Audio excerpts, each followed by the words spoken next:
안녕하세요. HSK 강사 윤정입니다. 이번 달 12월 1일을 대비하는 적중특강 상급을 진행을 해보도록 하겠습니다. 우선 독해 1번부터 볼 텐데요. 이 부분은 흐름이 비슷한 문장을 찾아주시면 되는 문제가 되겠죠. 이 부분 같은 경우는 무조건 의문문부터 소거하기 꼭 기억을 해주시고 A부터 한번 볼게요. 现在才9点. 지금은 겨우 9시래요. 你就准备睡了. 너 바로 자려고 준비를 하는 중이니? 라는 표현이 나왔죠. 이 질문에 대한 답이 뭐가 나와야 돼요? 한번 살짝 앞에 부분만 훑어볼게요. 타이 티엘러 너무 달아요. 이거 잠자는 거랑 상관없을 것 같아요. 42번 또에 맞아요. 대답이 나왔어요. 한번 읽어볼까요? 明天是我第一天上班. 무슨 뜻이에요? 내일은 내가 첫날 로 출근하는 날이에요. 처음 출근하는 날입니다. 그 다음 要早点起. 치는 일어나다, 기상하다 라는 뜻을 가진 동사죠. 일찍 기상을 해야만 해. 不能迟到. 지각을 하면 안 돼. 라는 표현이 나왔죠. 답 충분히 맞겠죠. 일찍 일어나야 된다. 자다 라는 동사 반대말로 기억을 해주시면 바로 관련 어휘로 답을 찾으실 수 있을 것 같아요. 해서 답은 42번에 A가 맞을 것 같고요. 또 질문 소거를 해볼게요. 你出国的时候, 너 출국할 때都会带 휴대를 하니? 世界地图吗? 세계 지도를 항상 휴대를 하니? 라는 표현이 나왔죠. 요거에 대한 답도 이제 대답이 나와야 될 것 같아요. 혹은 이 지도를 휴대하는 이유에 대해서 나와줘야 될 것 같은데 요거는 여전히 아닐 것 같고요. 덩덩 기다려봐. 요것도 적합한 대답이 아니겠죠. 4번 对, 맞아. 这样 이렇게 하면 在外面方便 어디에서 바깥에서 아주 편리하거든 이라는 표현이 나왔죠. 그 다음 也是我长久的习惯 또한 무엇이기도 하대요? 내 오래된 습관이기도 해 하면서 요 답이 바로 나왔네요. 44번의 답은 D가 맞을 거고요. 그 다음 마지막 질문 소거를 해볼게요. 你怎么吃这么少? 너 왜 그렇게 조금 먹니? 라는 표현이 나왔어요. 아까 전에 음식과 관련있는 거 표현 있었죠. 맛에 대한 표현. 太甜了. 너무 달아요. 我害怕. 저는 두렵습니다. 뭐가 두렵대요? 长胖. 살이 찌는 게 무서워서요. 라는 표현이 나온 41번의 답이 2가 맞겠고요. 그 다음 또 질문 없으니까 차례대로 한번 볼게요. 是呀, 맞아. 特别是他笑起来 특히 뭐 하대요? 그녀가 미소를 지을 때 그렇대요. 眼睛, 눈이 就像 마치 뭐와 같다 라는 뜻의 상급 동사죠. 마치 뭐와 같아요? 月亮一样, 달과 같았어. 눈이 마치 달과 같았대요. 외모에 대한 표현이 나왔어요. 웃을 때 굉장히 예쁘다라는 표현이 나왔죠. 한번 볼게요. 덩덩 기다려봐. 이건 좀 이상하죠? 밑에 거, 刚才 방금 回答问题的那个小孩,小女孩 문제에 대답을 한 그 여자아이 真可爱 정말 귀엽더라 라는 표현. 이게 적합한 대답이 되겠죠. 그래서 답은 이렇게 될 거고요. 마지막 한번 볼게요. 你去还是不去? 还是는 우리가 꼭 기억을 해주셔야 돼요. 외우실 때 A, 还是 B 의 형태로 기억을 해주시고요. 선택 의문문이라고 적어서 꼭 외워두셨으면 좋겠어요. 항상 나오죠. 너 갈래 말래? A 할래? B 할래? 快点决定吧. 어서 좀 결정해봐. 빨리 결정해줘. 밑에 덩덩 기다려봐요. 再给我 다시 나에게 뭘 달래요? 几分钟让我想想. 나로 하여금 생각할 시간을 몇 분만 좀 더 주시길 바라겠습니다. 하는 표현에 43번의 답은 C가 맞겠습니다. 독해 1부분은 무조건 질문부터 소거를 해가신다면 답을 빨리 찾을 수 있다는 거 꼭 기억을 해주셨으면 좋겠습니다. 독해 2부분은 우리 요 단어, 제시어를 갖다 괄호 안에 집어넣어 주셔야 되는데 요 부분 같은 경우에는 이렇게 품사를 제가 밑에 적어놨죠. 품사가 굉장히 중요해요. 품사만 정확히 알고 있다면 문장에서 괄호 앞뒤만 봐도 바로 답을 넣을 수 있는 경우가 많습니다. 우선 A부터 한번 볼게요. 후照, 명사로 여권이라는 뜻이죠. 우리 보통 명사나 어디 들어가요? 주어 아니면 목적어에 많이 들어가죠. 그 다음 B 한번 볼게요. 只有는 접속사로도 사용되고요. 부사로도 사용되는데 위치 꼭 기억을 해주셔야 돼요. 접속사는 어디 들어간다? 문장 앞에 온다고 항상 기억을 해주세요. 그 다음 부사는 어디 들어간다? 주어 뒤 동사 앞에서 기억을 해주시면 좋을 것 같아요. 그리고 또 한 가지 우리 이 접속사로 사용이 될 때 세트로 항상 사용하는 아이 뭐 있어요? 只有 A 才 B 해서 기억을 해주시면 좋을 것 같아요. 무슨 뜻이에요? A 해야만 비로소 B하다. 이렇게 세트로 자주 나오니까 접속사일 때 只有A 才 B 해서 세트로 묶어서 기억을 해주시고요. 부사일 때는 오직이란 뜻을 가지고 있고 이 위치 정확히 기억을 해주시고 그 다음 C는 형용사 重要. 형용사는 어떻게 기억해야 돼요? 첫 번째 특징 뒤에 목적어 있을 수 없다는 거. 그 다음 두 번째 특징 앞에 정도 부사 같은 것에 수식을 굉장히 자주 받는다는 거. 그 다음 상급에 이제 종종 나오기 시작하는 부분인데요. 형용사의 특징 중에서 이 두 가지 이외에 뒤에 명사가 붙어서 꾸며주는 형태로도 많이 사용한다는 거. 이 세 가지는 꼭 기억을 해주셨으면 좋겠어요. 아주 형용사의 기본적인 역할들이니까 1번은 뒤에 목적 없다. 그 다음 2번은 정도 부사의 수식 많이 받는다. 3번은 뒤에 명사 나와서 이 명사를 꾸며준다. 요 세 가지 꼭 기억을 해주시고요. 요거는 일반적인 형용사로도 많이 사용하니까 很重要, 很重要 해서 나중에 떠올리시면 좋을 것 같아요. 정도 부사랑 읽었는데 아주 자연스럽네. 형용사겠구나 하고 기억을 떠올려 주시고요. D는 要求, 요구라는 뜻의 명사. 그 다음 E는 附近, 장소 명사죠. 부근, 주위라는 뜻을 가진 명사가 되겠습니다. 문제로 들어가서 한번 풀어볼게요. 우리 여기 보시면은 你对自己的 떠가 있네요. 떠 뒤에는 일반적으로 명사 많이 나오는 편이죠. 명사가 나올 수도 있겠구나 한번 생각을 해주시고 뒤에 한번 볼게요. 너는 자기 자신에 대한 무엇이 얘가 주어가 되겠네요. 太高了 너무 높아. 그 다음 这样会很累 이렇게 하면 아주 힘들어 라는 표현이 나왔죠. 해서 명사 중에서 의미상 맞는 거 뭐예요? 여권 있었고 요구 있었고 부근 있었죠. 답은 요구. 자기 자신에 대한 요구가 너무 높다. 해서 요가오라는 형용사랑 같이 외워두시면 좋을 것 같아요. 요구가 높다. 그 다음 52번 过去 과거에 这儿 이곳은 一条路 라는 목적어가 나왔어요. 디아오는 우선 길 세는 양사라는 것도 기억을 해주시면 좋을 것 같고요. 하나의 길. 그 다음 여기 뭐 나와야 돼요? 동사가 꼭 나와줘야겠죠. 근데 여기 지금 동사 보시면 동사가 하나도 없네. 어떻게 해야 돼요? 주어랑 그 다음 목적어 사이에 또 올 수 있는 거. 동사 역할도 하는 겸 부사 역할도 하는 거. 우리 요만 하나 뜯어보시면 있다라는 뜻을 가지고 있죠. 이게 품사가 부사이긴 한데요. 여기 안에 동사도 들어가 있으니까 동사 역할도 가능하다는 거. 오직 하나의 길밖에 없었대요. 그 다음 现在有两条了 지금은 길이 두 개나 있어요. 두 갈래나 생겼어요. 라는 표현의 只有가 답일 거고요. 부사로 들어간 거죠. 그 다음 53번은 终于 드디어 마침내 在飞机起飞前 전치사구가 나왔네요. 비행기가 이륙하기 전에. 그 다음 找到 동사 나왔어요. 찾았대요. 뒤에 목적어 나오는 자리겠죠. 뭘 찾았다? 비행기 이륙하기 전이니까 비행기 타려면 뭐 필요해요? 후자오가 제일 맞겠죠. 그래서 답은 여권이 될 거고요. 그 다음 두 개, 我有一件 나는 가지고 있대요. 무엇을? 하나의 很的事告诉你 하나의 일이 있는데 너에게 좀 알려주고 싶어 라는 표현이 나왔어요. 그러면 이 앞에 부분은 전부 다 이 시를 갖다 꾸며주는 표현이 될 건데요. 하나의 아주 뭐뭐 한 일. 우리 아까 전에 형용사의 특징 중에서 뭐 있었죠? 뒤에 명사 나와서 명사 수식해주는 거. 표현이 있었죠. 해서 답은 重要的事이 의미상도 가장 맞는 표현이죠. 나는 하나의 중요한 일이 있는데 너한테 좀 알려주고 싶어 라는 표현으로 끝이 날 거예요. 그 다음 마지막 한번 볼게요. 신문상 뉴스상에서 说过 말한 적이 있대요. 뭐뭐뭐뭐뭐라고. 이게 전부 다 목적어가 되겠죠. 뭐라고 얘기했는지 한번 볼게요. 我们家会有地铁经过 후에는 조동사죠. 조동사 앞자리가 지금 비어 있어요. 뭐가 들어갈 수 있어요? 주어, 명사 성분의 아이나 아니면 부사도 들어갈 수 있을 것 같고 조동사 앞에 들어갈 수 있는 것들 이 두 가지가 있는데 지금 하나밖에 안 남았죠. 명사 넣어놓고 한번 해석을 해볼게요.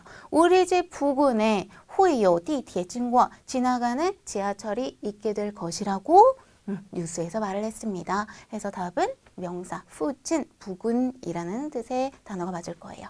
그래서 제가 지금 설명을 해드리기 위해서 다 해석은 했지만요. 문제 푸실 때 항상 괄호 주의 먼저 보시고 그 다음 품사로 접근하는 연습을 계속 해주시면 좋을 것 같아요. 그러면 훨씬 더 빨리 풀 수 있고요. 함께 쓰기 일부분, 우리 단어 나열하는 거 있죠. 그거까지 같이 연습이 되니까요. 이렇게 자꾸 연습을 해주셨으면 좋겠습니다. 이제 독해 3부분 같은 경우는 이제 지문이 굉장히 길어지죠. 이렇게 될 경우에는 항상 질문 먼저, 질문이랑 보기 먼저 보고 대충 무엇을 내가 중요하게 봐야 되는지 캐치를 하고 문제로 들어가시면 훨씬 더 빨리 답을 찾으실 수 있을 것 같아요. 지금 문제가 딱히 없네요. 나거 난티, 그 어려운 문제는 이라는 표현이 나왔고요. 밑에 볼게요. 짱小姐 不懂. 짱이라는 아가씨는요, 不懂 이해를 하지 못합니다. 其实很简单, 사실은 아주 간단합니다. 그 다음 已经解决了, 이미 해결이 되었습니다. 머릿속에 집어넣으시고 위로 올라가 볼게요. 짱小姐, 아가씨는요, 这个难题, 이 어려운 문제 能这么快就解决. 문장 구조가 이렇게 되죠. 이번 어려운 문제를 이렇게나 빨리 해결할 수 있었던 거는요. 主要是 주로 뭐 때문이래요? 因为有你的帮助, 당신의 도움이 있었기 때문입니다. 그 다음 真的非常谢谢你, 당신에게 정말 감사드립니다. 하고 문장이 끝났죠. 우리 이 부분 보면 바로 답 나오겠네요. 이미 문제는 해결된 상태고 감사를 표하고 있으니까 답은 C가 맞을 거예요. 한 문제 더 볼게요. 说话人 말하는 사람이 最可能是谁? 누구일 가능성이 가장 높은가요? 라는 표현이 나왔죠. 동学, 동창이죠. 老师, 선생님, 医生, 의사 선생님 나왔고요. 위로 올라가서 한번 볼게요. 동学만, 친구들 이라는 표현이죠. 동学는 같은 반 친구라는 뜻도 있고 동창이라는 뜻도 있어요. 친구들로 우선 해석할게요. 今天的作业是 오늘의 숙제는요. 무엇이래요? 从黑板上的这7个词中选择5个词写一段话. 이 부분이 전부 다 목적어인데요. 목적어 안으로 들어가서 해석을 해볼게요. 从 어디로부터 黑板上 칠판 위에 这7个词中选择 여기까지겠네요. 칠판 위로부터 쓰여져 있는 이 7개의 단어 중에서 选择 선택을 하래요. 몇 개를? 5개의 어휘를 선택을 해서요. 写 적으래요. 무엇을? 一段话 한 단락의 말을 적어달래요. 이게 오늘 숙제래요. 最少 최소 要写 200字 200자를 써주세요. 明天上课前 내일 수업하기 전에 我要检查 저는 검사를 해볼 것입니다. 해서 친구들 그 다음 숙제 알려주고 검사까지 하는 걸 보면 선생님이라는 걸 바로 알 수 있겠죠. 요거는 좀 상급 중에서 어려운 문제에 속하죠. 아주 전체를 다 이해해야만 답을 찾을 수 있는 그런 부분인데 상급은 이런 경우가 많이는 없어요. 이런 부분 같은 경우에는 무조건 해석을 빨리빨리 하셔야 되는데 저처럼 이렇게 문장 구조 자꾸 나눠서 이제 계산을 하시다 보면은 금방금방 주된 단어들이 눈에 보이실 거예요. 그 다음 이제 쓰기 일부분 진행을 해볼 텐데 쓰기 일부분은 단어가 지금 뒤죽박죽 되어 있죠. 순서에 맞게 나열을 해주셔야 되는데 우리 아주 기본적인 문장 구조 중에 하나죠. 수러문이라고 하면 보통 동사나 형용사가 들어가 있는 문장을 뜻하는데요. 그 중에서도 동사 수러문을 한번 해볼 거예요. 동사 서술어가 들어가면은요. 뒤에 목적어 있을 수 있다는 거. 꼭 있는 건 아니지만 있을 수 있다는 거. 요걸 뼈대라고 생각하시면 될 것 같아요. 주어, 동사, 목적어. 그 다음에 요거까지는 꼭 3급에서 기억을 해주셔야 돼요. 요거를 부사, 조동사, 전치사구를 갖다가 중국어로는 개사구라고도 표현을 해요. 그래서 부조개, 동사, 서술어, 목적어. 요 순서대로 꼭 머릿속으로 기억을 해주시고 요새 아이들이 하는 역할은요. 동사, 서술어 앞에서 동사를 갖다 꾸며준다는 거. 그래서 문제로 한번 들어가 볼게요. 양로우는 명사로 양고기죠. 中间那盘是 동사 보인다. 동사 보인다면 우리 중간에 한번 집어넣고 주어랑 목적어를 찾아주시는 게 빨리 답을 찾을 수 있을 것 같아요. 중간에 그 하나의 그릇이라는 표현이 그러면 S라는 걸 알 수 있겠죠. 동사 앞에 있으니까. 중간에 그 그릇은 그럼 하나 남은 양로우는 당연히 목적어가 되겠네. 그러면 많은 문장 끝에서 의문을 만들어주는 표현이니까 답은 어떻게 돼요? 요게 1번이 되겠죠. 깨져서 요걸로 체크할게요. 중간에 그 하나의 쟁반은 양로 막 요 순서가 될 거예요. 양고기입니까? 하고선 끝나는 문장이 되겠습니다. 그 다음 이제 형용사 수러문을 다뤄볼 텐데 아까 다르게 동사 서술어는 뒤에 목적어 있었죠. 형용사 서술어는 뒤에 목적어 절대 올 수 없다는 거. 이거 첫 번째로 꼭 기억을 해주시고 아까와 똑같습니다. 서술어는 부, 조, 개 요 세 가지 성분이 앞에서 꾸며줄 수 있다는 것까지 해서 기억을 해주시고 한번 문제로 가볼게요. 또이는 전치사죠. 뭐뭐에 대해 라는 뜻을 가진 전치사니까 뒤에 명사 붙고서는 형용사 나오겠구나 생각을 하시면 되고요. 그러면 전치사고 나왔다는 건 그 앞에 있는 게 주어 라는 뜻이 되겠죠. 나는 무엇에 라는 표현이 나올 거고요. 만이는 형용사로 아주 만족하다 라는 뜻을 가지고 있죠. 这个地方은 이 장소라는 명사, 뿌는 부정부사죠. 부사 자리에 넣어주시면 될 것 같아요. 나를 하면 어떻게 돼요? 여기 명사 붙어야 되는데 명사 하나밖에 없네. 여기로 들어가서 나는 이 장소에 그 다음 어떻게 돼야 돼요? 뿌만이 부사 나오고 그 다음에 형용사 서술어 나오는 순서대로 그대로 나열을 해주시면 되겠죠. 나는 이 장소에 만족하지 않습니다 라는 표현이 될 거예요. 이렇게 묶어서 기억을 해주시면 되겠습니다. 그 다음 받자문이 진짜 상급에서 정말 단골로 나오죠. 받자문도 그렇고 빼이자문도 그렇고 꼭 기억을 해주셨으면 좋겠어요. 우리 저번 달 강의 찍은 것 중에서 빼이자문 있으니까 빼이자문 모르시면 그건 이제 참고해 주시면 될 것 같고요. 받자문부터 한번 볼게요.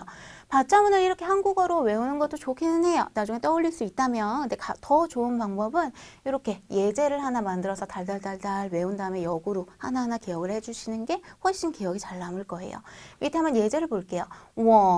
나는 차이단 빠는요 목적어를 갖다가 앞으로 끌어온다고 생각하시면 돼요. 요거는 해석을 항상 을로 해주시면 되고요. 나는 무엇을 메뉴판을 그 다음에 이제 동사 나와야죠. 놓았대요. 어디에 둔 거예요? 在桌子上 책상 위에 두었습니다 라는 표현이 될 거고요. 이 순서 주어 나오고 목적어 끌어당기고 그 다음 동사 나오고 이제 나머지 기타 성분 나온다는 거 기억을 해주시고 문제로 들어가 볼게요. 팡은 놓다 두다 라는 뜻을 가진 동사죠. 짜이 어쩌고저쩌고 나왔는데 우리 팡 동사 서술어 나왔으면 나머지는 다 기타 성분으로 보내버리면 되니까 기타 성분 시작됐구나 정도로만 기억을 해주시면 되고 이즈샹 짜이 뒤에는 보통 우리 장소 나오죠. 요 중에서 장소는 요거 하나밖에 없으니까 요거랑 바로 이어주면 되는구나. 잡을 수 있을 것 같고요. 비에는 부사 하지 마라 라는 뜻을 가지고 있고 이제 나오기 시작했어요. 뒤에는 이제 명사 목적 끌어와야 되겠죠. 근데 여기 보니까 명사 있네. 찌다 계란. 그러면 요거 또 이어주시고 그러면 두 덩어리밖에 안 되네요. 순서 어떻게 돼야 돼요? 동사는 자문보다 뒤에 있어야 되니까 어떻게 돼요? 비에 찌단 그 다음 동사 나와서 팡 그 다음 기타 성분 在椅子上 의자 위에 계란을 두지 마세요 라는 표현이 되겠습니다. 받자문 꼭 예제 달달달 외우시고요. 그 다음 머릿속으로 요거 떠올리는 연습 꼭 해주셔야 돼요. 그 다음 최상급 비교문 한번 다뤄볼 텐데 요것도 비교문 중에서 상급에 대체적으로 많이 나오는 것 중에 하나예요. 그래서 꼭 기억을 해주셔야 되는데 한번 볼게요. 주어가 나오고요. A가 B는 전치사예요. 우리 아까 개사구 중국어로는 개사구라고 한다 그랬죠. B 의문사 그 다음 부사 나오고 그 다음 서술어 보통 형용사 많이 나오는 편이죠. 해서 이 순서를 또 기억을 해주셔야 되는데 이게 한국말로 기억이 안 난다 돌아서면 까먹는다 하면은 예제 외워주시는 거 한번 볼게요. 예제 외우면은 머릿속에 빨리 들어올 거예요. 我比谁 나는 그 누구보다 또 뭐 하대요? 可爱 귀여워. 조금 오그라들지만 이렇게 하나 외워두세요. 我比谁都可爱 해서 머릿속으로 떠올리세요. 비 다음에 의문사 들어가고 그 다음 습관적으로 또 붙고 그 다음 형용사 나오는구나. 문제로 들어가 볼게요. 주 지어는 명사로 축구라는 뜻을 가지고 있죠. 比什么 비 의문사 나왔네요. 이 부분이겠네요. 그 다음에 요이스는 형용사로 아주 재미있다 라는 뜻을 가지고 있죠. 또는 요 위치라는 거 떠올리시면 바로 답 나올 것 같아요. 어떻게 돼야 돼요? 주 지호가 A가 되고 축구는 비셔머 그 무엇보다 도 뭐가 돼요? 아주 재미있습니다. 형태로 나열을 해주시면 바로 되는 문장이 되겠습니다. 그래서 요거는 순서를 무조건 꼭 기억을 해주세요. 굉장히 자주 나오는 문제 중에 하나죠. 그 다음 이제 쓰기 이 부분을 진행을 해볼 텐데 괄호에 알맞은 단어를 직접 적어주시면 되는 문제인데 요거는 절대 하면 안 될 것보다 발음 보고선 바로 한자 집어넣으려고 하시면 안 돼요. 똑같은 발음을 가진 중국어가 중국어에는 굉장히 여러 가지이기 때문에 항상 앞뒤 보고 해석도 해보고 품사도 떠올린 다음에 한자를 적어주시는 게 좋을 것 같아요. 76번부터 볼게요. 이따오 춘티엔, 춘티엔 뭐 떠올려요? 봄이라는 뜻일 수도 있겠구나 하고선 뒤에 거 한번 쭉 해석을 해볼게요. 봄이 되기만 하면 我丈夫的鼻子 내 남편의 무엇이? 코가 就不舒服 아주 불편해집니다 라는 표현이 나왔죠. 그러면은 코 간질간질해지는 거 봄 맞겠네요. 답은 요 글자 넣어주시면 되겠고 밑으로 가볼게요. 遇到问题不要怕 무슨 뜻이에요? 문제를 맞닥뜨려도 不要怕 두려워하지 마세요. 요거는 동사로 훨씬 더 많이 사용되니까 동사라고 적을게요. 두려워하지 마세요. 要相信 무엇을 自己能解决 타가 목적어가 되겠죠. 스스로가 그것을 잘 해결할 수 있을 거라고 뭐한다? 相信 믿으세요 라는 표현이 맞겠죠. 그 다음 78번 볼게요. 这次的作业 2번 떠 있으니까 얘 명사일 수도 있겠구나 한번 떠올려 보시면서 2번 무엇은 一点都不难 조금도 어렵지 않았습니다. 20分钟 20분 만에 就能完成 바로 완성을 할 수 있었어요. 뭐예요? 우리 요거 하나 세트로 외워주시면 좋을 것 같아요. 숙제를 완성하다 혹은 임무를 완수하다 해서 이렇게 세트 많이 쓰죠. 완청, 作业 세트 단어로 묶어서 외워주시면 좋을 것 같아요. 숙제 요 단어랑 79번 这条路上小猫 이 길 위에 고양이들이 小猫, 小狗네요. 小猫, 小狗 很多라는 표현이 나왔죠. 고양이도 강아지도 굉장히 많습니다. 이 길에. 그 다음 你开车慢些 만이라는 형용사가 나왔어요. 천천히 해라 라는 표현이 나왔죠. 뭘 천천히 해라요? 차 모는 거를 천천히 몰아라 라는 표현이 제일 맞겠죠. 차 적어주시면 될 거예요. 开车 요거 이합동사 한 단어로 하나 외워두세요. 차를 몰다 상급에 자주 나오는 표현이죠. 80번 小姐 아가씨 我们需要 우리는 필요합니다. 检查一下 검사를 좀 해볼 필요가 있대요. 무엇을? 您的行李箱 당신의 무엇을 검사할 필요가 좀 있겠습니다. 검사 좀 하겠습니다. 라는 표현이 나왔죠. 行李箱 뭐 떠올리시는 거 있나요? 검사하다 검사할 만한 거? 짐 캐리어를 뜻하겠죠. 해서 요것도 상급 단어니까 이렇게 같이 묶어서 한 단어로 외워주시면 나중에 떠올리기가 좀 더 쉽겠죠. 그래서 쓰기 이 부분 같은 경우는 꼭 주의할 거. 진짜 많은 분들이 요 발음만 보고 바로 한자를 적으시는데요. 절대 그러시면 안 된다는 거. 앞뒤 항상 읽어보고 뜻도 떠올리고 품사도 기억하신 다음에 한자 적는 습관 들여주셨으면 좋겠습니다. 네, 여기까지 이제 쓰기 끝이 났고요. 저희 시사중국어학원 최은정사단에서는요. 저까지 포함해서 이렇게 세 분의 선생님이 시험에 응시하고 정리해서 여러분들께 이렇게 보여드린다는 거 말씀드리고 싶었고요. 이제 적중특강 이제 이전 거까지 항상 보시던 분들은 아시겠지만 계속 시험 유형 같은 것들이 항상 똑같아요. 그렇기 때문에 시험에 이제 다가가는 그런 태도 그런 방법들이 항상 같기 때문에 이전 것까지 싹 다 몰아서 보시면서 시험 보기 전에 한번 연습을 쫙 하시고 제가 포인트로 잡아드렸던 것들 열심히 공부하신다면 이번 12월 시험 충분히 좋은 성적 받으실 수 있을 것 같습니다. 오늘도 수고 많으셨고요. 저는 다음 달에 또 뵙겠습니다.